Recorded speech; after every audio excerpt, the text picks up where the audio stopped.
A new report from Bennett Jones has compiled data on the widening productivity gap between Canada and its peers. Between 2007 and 2023, Canadian real GDP per capita grew by roughly 7%. By comparison, the UK has seen gains close to 8%, Australia almost 20%, and the United States 21%. Our next guest has been sounding the alarm on Canadian productivity for some time now. David Dodge co-authored the report and is a senior advisor at Bennett Jones, and of course was the head of Canada's central bank between 2001 and 2008. David, always nice to have you with us. Thanks very much for your time.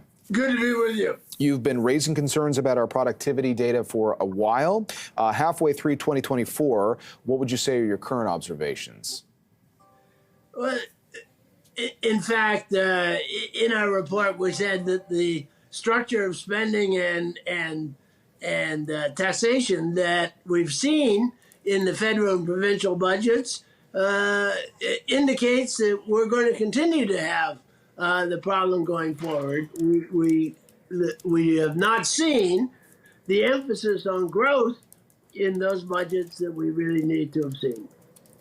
Now, the Bank of Canada became the first G7 bank to cut rates last week. In light of our economic situation, how do you feel about that development?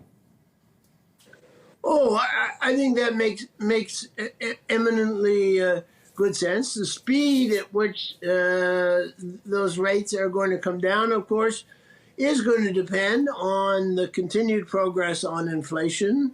But in our outlook, we indicate that we think that the likelihood is that the Canadian consumer price inflation is going to continue to fall, slower on the service side than on the goods side, but nevertheless, that we think will be by 2026 pretty close to 2%, and so we ought to be back to a rate, Bank of Canada policy rate that is close to neutral. And the new neutral, though, is higher than the old one.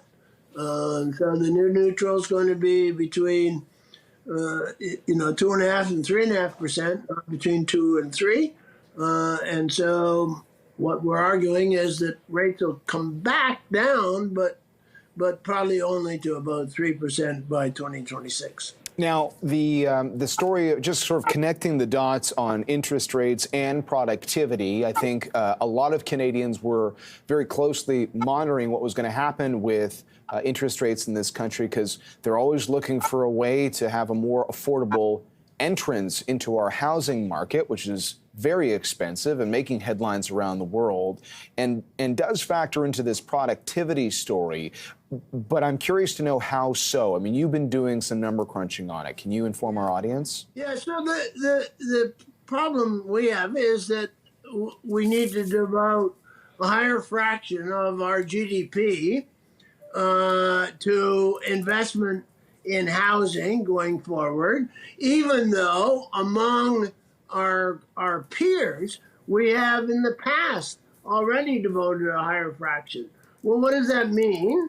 That means that even higher fraction of our GDP has to accrue to savings and investment.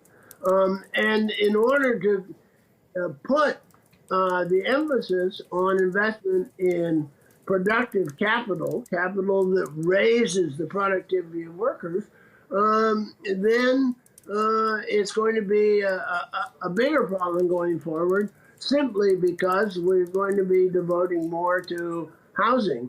And that creates a problem, of course. And what it means, though, is that in everything that we're doing going forward, we really have to be focused on making investment in those areas of the economy that raise productivity the fastest, i.e. the highest productivity sectors of the economy. Now, putting all of this together and looking at our economy today, what do you think happens over the next decade if we continue on the path that we seem to be on currently? We'll get relatively poorer. Yeah, I mean, that's the problem. And so we need to change the structure. What governments can do is basically change the structure of its spending and its taxes to make investment more attractive for private sector companies and to increase the effective savings rate of Canadian households. I mean, that's where we need to go. It's not an easy thing going forward because, quite bluntly, it means we have to give up some growth in current consumption that we might have expected in order to ensure that we have growth down the line. And that is the real challenge.